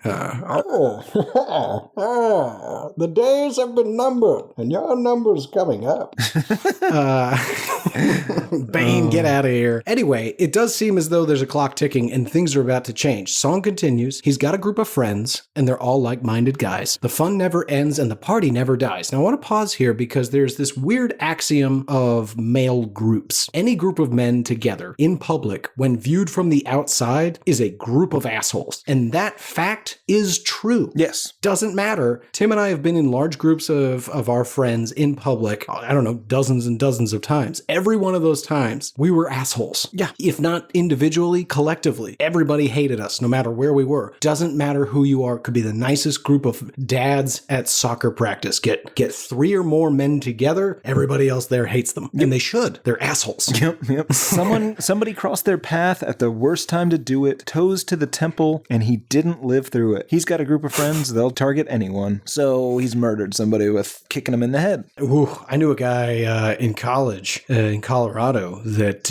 went to prison. He was a bouncer at a bar and didn't do anything dramatic, but when the gentleman fell, he hit the back of his head on pavement and he got to go to prison. That'll happen. The charge, what? Homicide. Alone, he took the fall. His friends all testified they weren't there at all, and he cried like a baby when his sentence was passed for himself and not the victim, but this victim was his last. So, his friends all, as they would, claimed they weren't there and let him take the fall. This brings up a very, very important issue, right? Oh, does it? Yes. The trick to surviving a police interrogation, if you're definitely guilty and you've been arrested with a group of people, always volunteer to be the first person in that interrogation and then be the first one to roll over on every single one of your friends for a lighter sentence. Put as much of the blame as you can on them realistically and know that, listen, here's the thing. If it all works out well, they will have plenty of time to cool down and forgive you. So once they're out, everything's fine. No, okay. In the real world, let me give you some Maybe better even, advice. okay, how about this? Maybe even casually say things like, I bet Travis is probably going to try and blame all this on me to throw them off the scent that you're the real ringleader. Right. Don't do that. That will get you killed if you are in some sort of crime mob family. Right, but if it's just you and your buddies, roll over on them. Well, at that point, Tim, you are in a gang at least. Maybe not a violence gang, as you put it, but, a crime gang. Yeah, and we all are. Listen, well, you and I are. Right. Shut up. Well, here's how I go about it, Tim, and I guess you and I haven't had the talk. We are going to afterwards. Should you find yourself arrested in a prisoner's dilemma type situation, there is one answer you should give. Do you know what that answer is, Tim? Lawyer up. Give me my Sigourney lawyer. Weaver. Oh, maybe I don't. Is that some sort of code for them to let you out? Nope, you just keep saying Sigourney Weaver like it means something. In response, you don't just say it like a madman. You just say it back slowly and confidently. And if 6-8 hours of Sigourney Weaver, We better if look they into have this. something, you're getting charged, and if they don't, you're leaving. Yeah. You're leaving. I mean, they might think we better check into this Sigourney Weaver broad. Miss Weaver, we apologize for calling, ma'am, but we've got this guy down here. He's pretty convincing. Did you steal some jewels? I know. I loved you an alien. Okay, thank you. Bye-bye. She said she didn't do it. So Tim, that's going to be the new policy. Don't roll over. At least in our crime gang. Why don't we pick an intern? A fall that's guy. easy enough. Yeah. Yeah, I know who it won't be, just to be clear. God damn it. So close. Track number 9, Break So Easily. Trying to answer questions forced inside of me. This is more Scary Sky, I think. Yeah, I actually like the opening before the singing starts. Yeah. But we are growling a bit here as well. This is when it starts to actually sound like Macho Man. Like you hear like, so fragile that it frightens me. Yeah. So yeah, let's get into it, Tim. The song opens with, you would break so easily, so fragile that it frightens me, a harsh sudden reality, a painful possibility. And I'm going to stop right there because at this point, I'm thinking co-conspirators, soldiers, good friends. What is happening? This is an interrogation, right? Possibly. The other much simpler possibility is that newborn kid, and he's holding him for the first time and just be like, Jesus, you're small. I'm kind of scared to hold you. That's possible with what we've had so far. Now, that's obviously not what this song's about, but with the first 4 lines, sure. Yeah, that's a great read. I was like, oh shit, was it obvious and I missed it? Yeah, it's not that. Song continues, try to answer questions forced inside of me. You were forced across the line. You're not providing me. Yeah, it's not that. It's not the newborn kid. No. So it sounds like it's someone's being interrogated, perhaps enhanced interrogation, if you know what I mean. And, one person took it. They had questions forced inside them, and the other was forced across the line. Man, maybe. My read on this is so much worse than enhanced interrogation. Well, the fact that the phrase forced inside me is here, I'm not eager to hear your explanation. Before we all get super grossed out, let me wrap up by saying I'm beginning to think this is a mock interrogation. Interesting. I think these are friends, and I won't go any further for now. But okay, so just trying to like, what would this be like? Because we're definitely about to commit a crime, and we're definitely gonna get caught. So this is you're close. A friend-to-friend seer school kind of thing. Right, it's a friendship test. Yes. But yeah, no, it's definitely a friend-to-friend seer school thing. One friend is torturing another friend under the guise of training. Okay, well, it goes on. You would break so easily. I watched you break so easily. What's it like to be right up against, not stay on this side of the fence? A line so fine it can't be traced, a line so suddenly erased. 2 came through just like a train, a flashing, and nothing's been the same. Then he goes on. What did any of that mean? Hold on. You just read like half the Somebody's song. breaking somebody. Okay, so you're still with me so far. It's maybe, I think it could be. I think your read definitely could be correct. I just want to focus on the last line you read. 2 came through just like a train, a flash, and nothing's been the same. I think 2 friends already made it through this friendship test easily, sailed through like a train, and now they're closer than ever. They know they can do anything together because nobody's going to break. It's just going to be all Sigourney Weaver. Sure, but then a flash Every and answer. nothing's been the same. Well, yeah, I'm saying that they're closer bros than ever. They got got through it so fast. They came through just like a train, a okay. flash, and nothing's been the same. They got through it lickety-split, just Sigourney Weaver all day long. Right. 6 hours of that,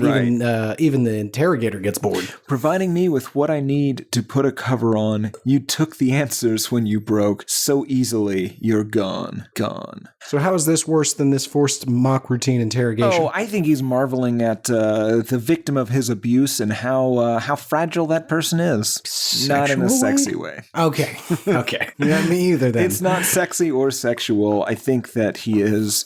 And it could be, potentially, it could be a sort of a response to the song before of him just being like, Jesus, it's easy to kill a person. I just meant to kick that guy in the head a little. Television implied that would be fine. And it's not fine. Yeah, I mean, that last song, let's just for the sake of purposes say that's good for good friends who like to go out and, rabble rouse, a couple of real rascal kings, if you know what I mean. And, one night, let's just say Charlie. Ooh. Charlie kicks a guy in the temple and kills him. Yes, because we are going to be blaming Charlie. Sorry, Charles. Anyway, that next time those 3 remaining friends who all perjured themselves about not being there, like hang out for beers, you're gonna need to be like, so next time we should probably all have like a coordinated plan. Yeah, who are we going to blame next time? And then everyone just sort of like looks back and forth at each other and just like, Jesus Christ. Or you just hope 2 of them looked at the third. Yeah. Yeah, we're on the same page here. I like if it was like you, me, Charlie, and Michael A. That's too obvious. M. We all know who the supplemental food in that chain is. Anyway, I guess that's about it. Track number 10. Let's get this thing done with. Never Mind Me.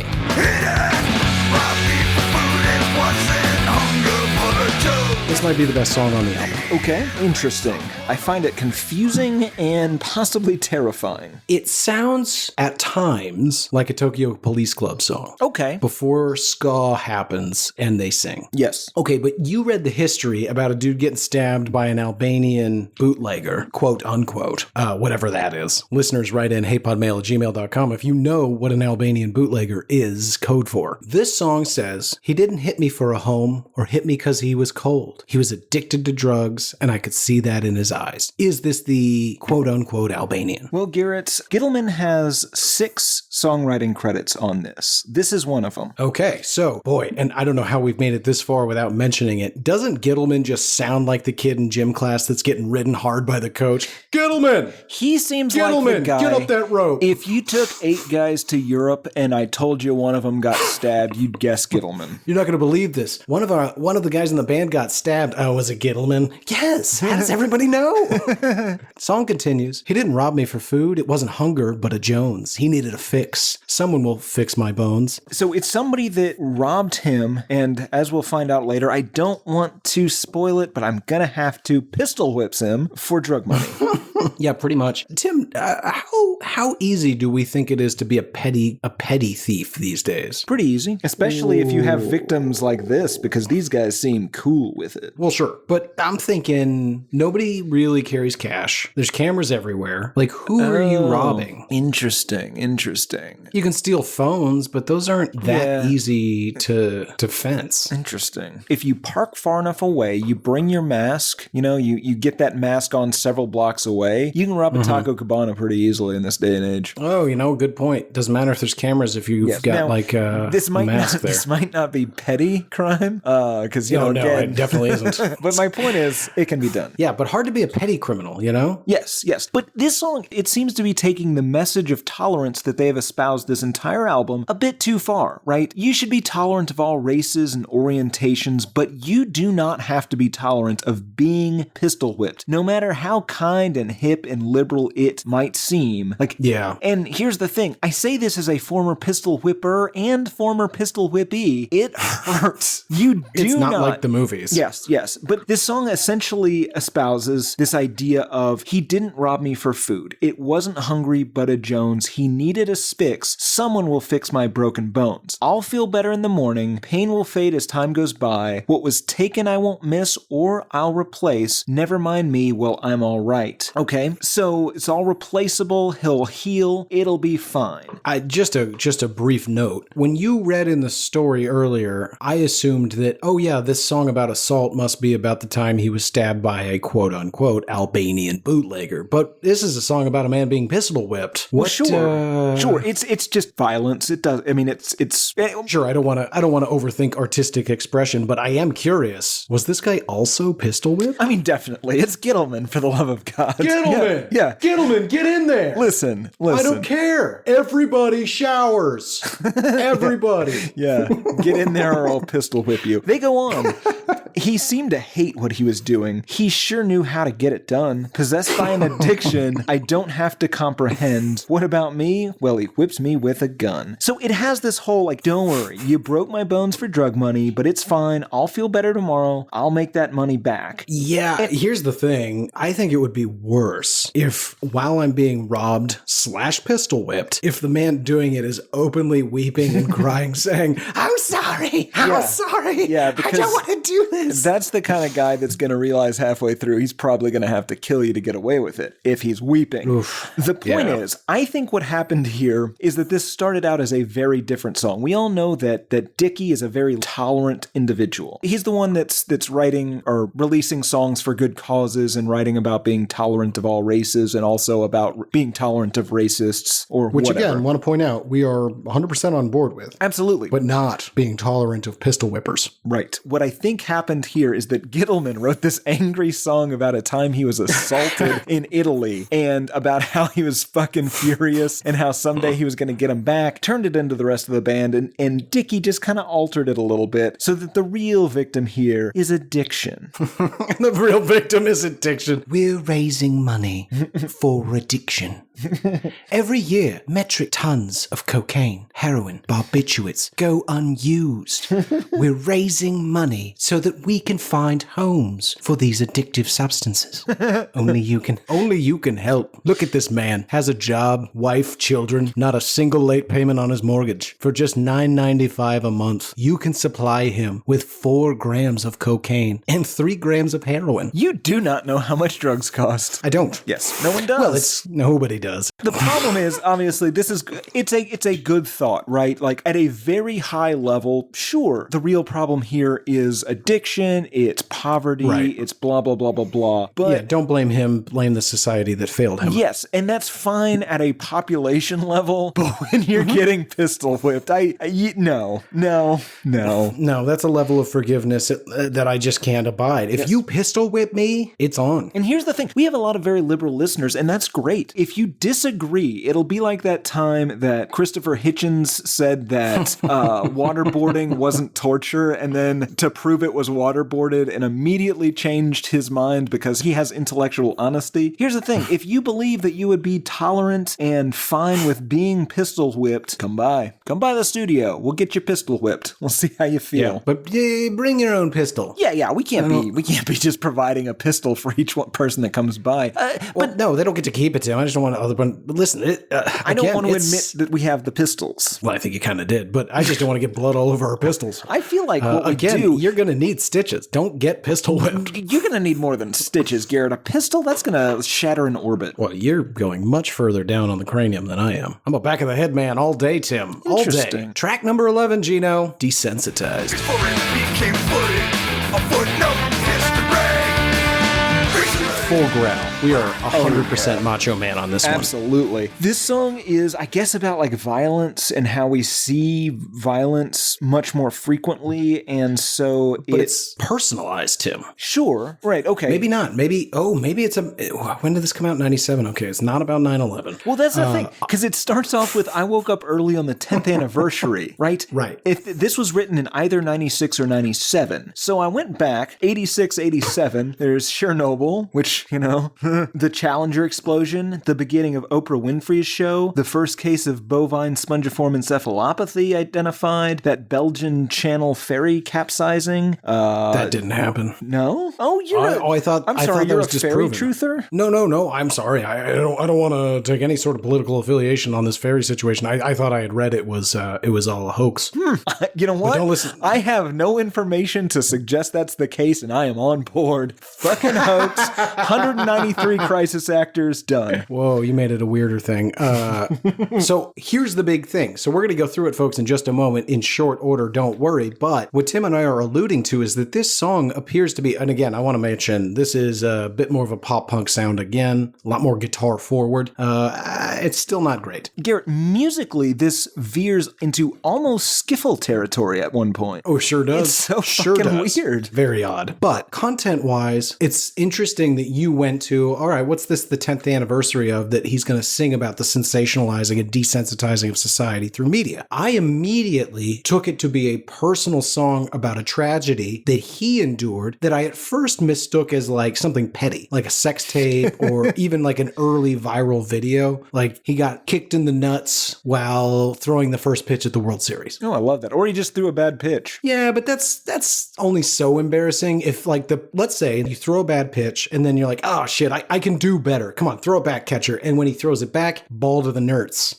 That's embarrassing. So it could be the 10-year anniversary of the day your life oh, remember that dude who caught the ball at the Cubs game and everybody almost tried to kill him? That guy. I was thinking something like that, which ruined his life, but is not like a life or death thing. Shouldn't be. But then, Tim, we're going to get into it. I need you to help me gauge this personal tragedy from Siegel took my French fry video to some sort of Nancy Grace like horrible thing. Yeah, whether that is meeting Nancy Grace or being on her show. So the song goes, well, I woke up early on the 10th anniversary. Good morning, fitting clips of it between food prep shorts, weather reports, check the day's commute, and a look at sports. So they're playing a clip reminding him it's the 10-year anniversary of something bad. Okay. He then says, and I remember how the wind was knocked for me before it became footage, a footnote in history. I think you're right. Ooh, maybe he got hit in the nuts like during the presidential inauguration. Maybe he was the guy holding what do they hold? A Constitution, a Bible? What do they hold? It's a Bible because our country's fucking weird. Yeah, that is weird, right? Yeah. Why wouldn't you swear on the Constitution? It seems like that's the only thing it doesn't matter, but you know. I'm going to steal the Declaration of Independence. Maybe that's why they don't swear on it. Oh, don't want somebody to steal it, but maybe, Bibles you can get in any old hotel. Oh, I was going to say because it was already stolen. They don't have it anymore. If anybody has it in a secret vault anywhere in these United States, it is Nicolas Cage. Yeah. Song continues, a fundamental obligation to my parents and my kids. I think this is a reference to how he's supposed to not show how much this incident haunts him. Okay. He's like, he has an obligation to his parents and his kids, maybe, or maybe not to shame them with whatever the video is of. Like maybe he got caught, like, I don't know, what's something not horrific, but definitely, picking up a prostitute. Okay. But would they show that on the 10th anniversary on the news? Maybe he's super famous. Yeah. Yeah. If you were like the Speaker of the House, maybe. Yeah. Thought to be the next candidate for president, but it could also be something way darker. Let's keep going. Gave me a glimpse of it. Don't know who shot him. They never caught him. Let's get to the bottom and blow off the lid. This is what makes me think perhaps he was in his car with, let's say, his brother, and they were the victims of road rage gone wrong, and one of them was shot and killed. That's where it gets like really horrible. Like, why would you remind me of this? Oh, maybe what it is it's the 10th anniversary of when somebody was killed in a road rage accident, but he is the perpetrator and they're still looking for him, and they're just reminded. He was never found. Yeah. I see. Yeah, telltale heart situation. Yeah. That gun's buried under some roses in the backyard. Don't bury it on your property. I was going to say, where would you dispose of a murder weapon, hypothetically? Hypothetically. I mean, I don't know if you really dispose of your own thumbs, but let's say it's a gun. Strangling.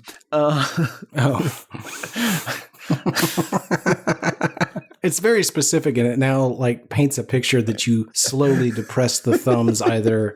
Let's see, you got the carotid on either side in the fingers there, and then you're crushing the windpipe with your thumbs. This is getting far too graphic. The point is, you're the one that brought up thumbs and called them murder machines, not me. I asked how to dispose of a weapon. And this is a tip for our younger listeners, just put it in the toilet tank. The cops never check the toilet tank.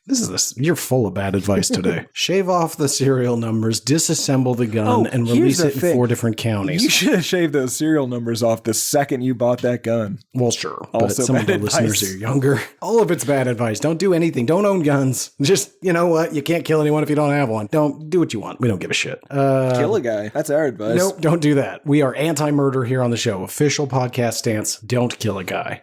But, anyway, song continues.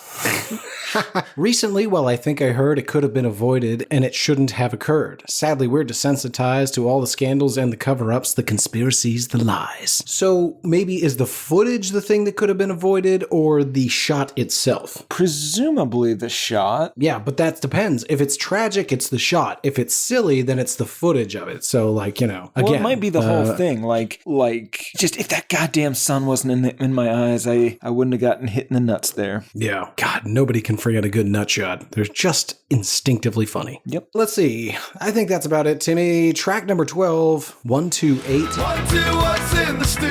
3, 4, no one's really sure. 5, 6. Yeah, I don't know. Do you think we can get through it in a minute or less? Sure, let's try to do that. This is about touring in a blue tour bus and playing in the MMBTs. They have a terrible chorus that they call a hook. It goes 1, 2, what's in the stew? 3, 4, no one's real sure. 5, 6, what's in the mix? 7, 8, this stuff tastes. It sounds like a dreadful children's album. Yes. The explanation's unexplainable. Holding on to something once dreamt unattainable. The course was never charted, so don't look into the books. The secret's not the recipe. It's got to be the cooks. So they're just so talented, they were eventually bound to become successful. Absolutely. 1, 2, what's in the stew? Who gives a shit? Tim, how'd this thing do? According to Wikipedia, this was the 62nd best-selling album of 1997, which seems ludicrously high, and I don't really believe it. It peaked at number 27, and the only sales figure I could find, again, going no further than the Wikipedia page, is that it sold 35,000 copies in Australia. Allegedly, it has been certified platinum, though, so I guess that it has either sold or shipped 1 million copies in the US, although, again, doubtful. I don't know how many Columbia House bought on my behalf or the America's behalf, but that's probably where a lot of them went. Fair enough. Oh, that's it. Great. Normally you have a lot more. Yeah, no, I do. What did people think of it? Well, Garrett, this has 179 ratings on Amazon, 4.7 out of 5 stars on average, 82% 5-star, 2% 1-star. The first is by Jacob Hueben from 2012. It's called Great Music.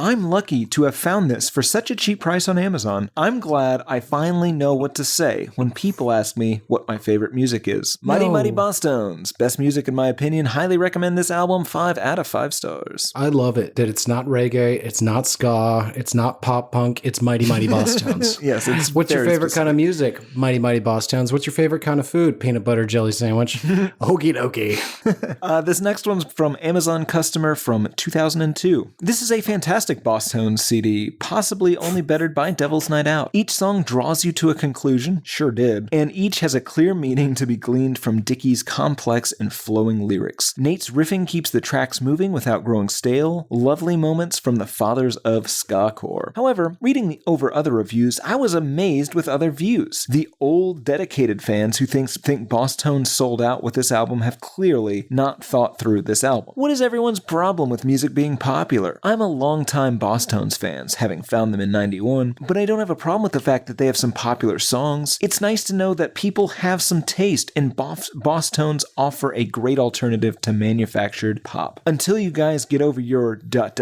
with music being popular, you're gonna feel constantly ... over. As all bands or their record companies want to make money, and that means plugging the music into the charts. Don't let the bigots dissuade you from buying this great album. What? It truly Bigots? rocks my socks. 5 out of 5 stars. I don't think you're technically a bigot if you hate guys in hair gel, wraparound Oakleys, and bowling shirts. Anyone that doesn't like anything is bigoted against that thing, Garrett. That's not the definition of the word. Well, then I don't know what the definition is. I'm not entirely clear, but I don't think it's that. Boy, Guy Fieri could secretly be in this band. Yeah. Is that it, or you got more? Yeah, it's Great. Average reviews, Tim. fair point. Who is this for? This is for guys in bowling shirts who are not bowling. Oh, white guys in bowling shirts who are not bowling, to be clear. Yeah, to be clear. God, I can just see them. Gonna go see the Bosstones this weekend. Cool. God, I might have been them, Tim. I was, 13, but could have been them. Yeah, well, you had questionable clothing choices at 13. Ooh, yeah. I shopped almost exclusively at the Gap and Britches. And Hot Topic. Well, no, it wasn't Hot Topic back then for me. There might have been one, but it was Gadzooks. Gadzooks and Sam Goody. That's not a thing anymore. Nope. Let's get some of those No Fear t-shirts going again. I think I do still own a Stussy shirt somewhere. There's a rumor that inside the signature of Stussy it said, "I am gay." That's so great. Oh That's my a gosh, thing. that's That's a funny. thing I know people I said haven't in heard the it in 90s. Yeah, I haven't heard it in 23 years. Maybe not quite that long. No, that's about right. God, that's funny. Alrighty, Tim, that's what people thought of it. That brings us to final thoughts. Whew. We've spent way too much time on this. This is a 33.5-minute album. Yeah, what happened today? Yeah. Anyway, okay, fair enough. Yeah, let's not spill any more blood. Let's just get down to it. Tim, after an entire 2 hours of this nonsense, God knows what we're going to cut it down to. Do you hate this album? No, I don't think I quite got there. I don't think it's a good album. I think their one good song is a bad song. I can't bring myself to really hate this, but I do not like it. What about you, friend? Did you get there? No, not quite. They're too talented to hate. Well, but see, that brings it... No, yeah, I might hate this because they're so talented and they're using it for Mighty Mighty Bosstones. Yeah. It's not even evil. They're just... They've decided to not be very good. Yeah, I'm right there with you. I'm just shy of it, though, Tim. Yeah. Strong Breeze might have gotten me there. If you would have come in hot and heavy, I think you could have got me across the line, but I think we're both just vaguely meh and a little disappointed, frankly. Yeah. Okay, folks, that brings us to the end of this here episode. If you can, go on out to the Apple Podcast app, even if that's not your preferred method of listening, and give us the old 5 stars. If that's all you got time for, you're done. You're out of there. Great work. We really appreciate it. If you got a little extra time, throw a review in there. Get weird with it. Deep references. You can insult us. We don't mind. The weirder, the better. We'll read them here on a prepisode. If you don't have time for that, please just enjoy us on all your favorite podcasting platforms. And if you got a way to review or rate or follow or whatever the fuck they're calling it now, the way you show that, hey, I actually like what these two idiots are doing and I'd like to express that in some marginal way that costs you nothing and means the world to us. We'd appreciate it if you could. You can also reach out to us by going to hatepod.com and clicking contact us in the upper left-hand corner. That's going to ask for an email. It's just so we can reply. That's all. Or you can just email us directly at hatePodMail@gmail.com, and we want to hear from you. Suggestions, thoughts, hopes, dreams, art, songs. Kanye Watch still has not been submitted to our approval. We had 2 come in that were close, but they just didn't meet the mark. So please continue your Kanye Watch submissions, your art. Follow us on Instagram. That's HatePod. Twitter, it's Album HatePod. I'm G Harvey Tweets on Twitter. Give me a jangle. We'll have a conversation about anything you want. Well, maybe not anything. Some of you guys are creeps, but we'll give it a shot. Anyway, for Why I Hate This Album, I have been one of your hosts, Garrett Harvey. I have been the other host, Timothy P. Richardson, and on December 28th, 2013, Garrett P. Harvey said, "This woman seems to be trimming a puppet." I don't remember that.